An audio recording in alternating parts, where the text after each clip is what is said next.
My heart is extraordinarily heavy right now as we're going into Shabbos at Boca Raton Synagogue, and for the very first time closing the halls, closing the doors, closing the campus of our Shul, a place that welcomed so many, each and every day, especially every weekend, 8 different minyanim and diverse populations who came together with love and community and people, and to say that instead this room is going to be empty, that nobody will be here to fill these seats and these pews. Nobody will be here to experience a Kriyas HaTorah. Nobody will be here to fill this room with song this Shabbos. Is really heavy on our hearts and difficult, but I want to share with you a couple quick thoughts as we go into Shabbos. The last 48 hours have been long and difficult. We've deliberated, we've agonized, we've researched, we've asked, and ultimately we had to come to the conclusion that so many others have come to, which was that the safest thing to do to slow a spread, God forbid, of this horrific virus is simply to close our doors. Now, doing so is painful. To not come to Shul, to not daven b'tzibur, to not be able to connect with community is as if to remove one of our organs. It's to take a piece out of ourselves, and yet it's what's demanded of us. And something that today occurred to me that's giving me some sort of support and comfort is this thought.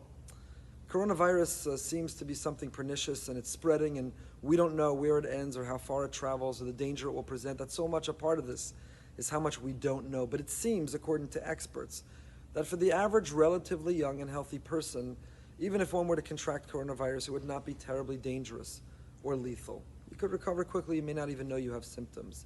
So why are we taking these extraordinary steps and measures? Why have Jewish communities everywhere? Why is the world, the global population, taking these steps? Well, it's to slow down its progress and to ensure whatever resources, whatever hospitals, whatever intensive care unit beds we have would be available for those who need them, the most vulnerable population.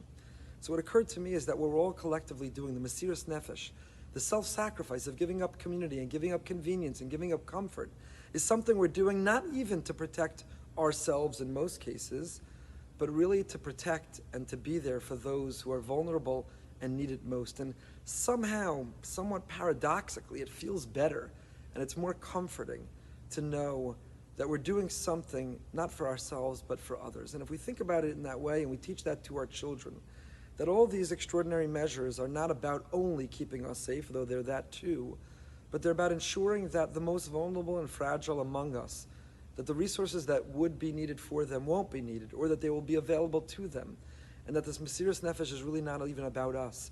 So, ironically, even as we're apart and separate from one another, we're displaying great commitment and connection to community, to people, to nation.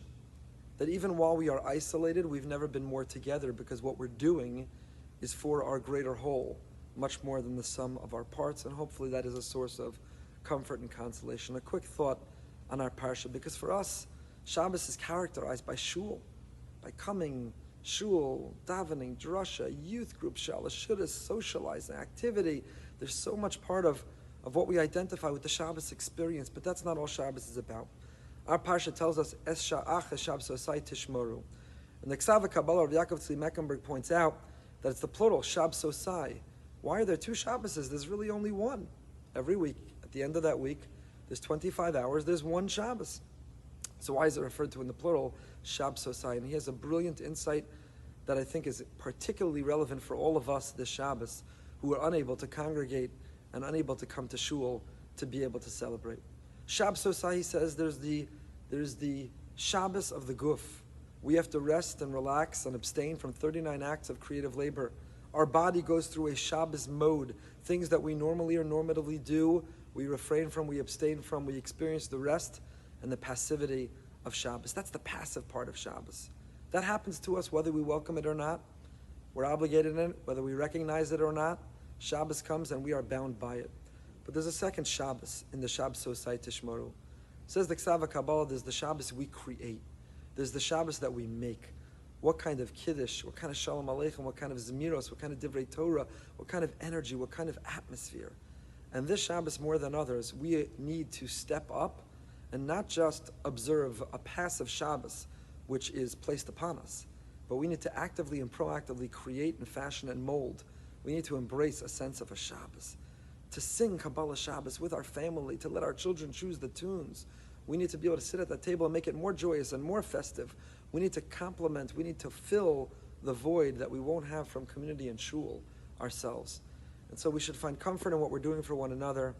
And Yehi Raton, I offer a tefillah, a heartfelt prayer for all of us, that this is only very temporary, very short-lived, that we're able to return to our shuls and our schools and our normal life, that those who've been afflicted be healed, and that we and all be healthy, safe, and secure. Wishing you a peaceful and a restful Shabbos, a Shabbos in which we take this extra time, an extra time at home for the things we claim we never have time for.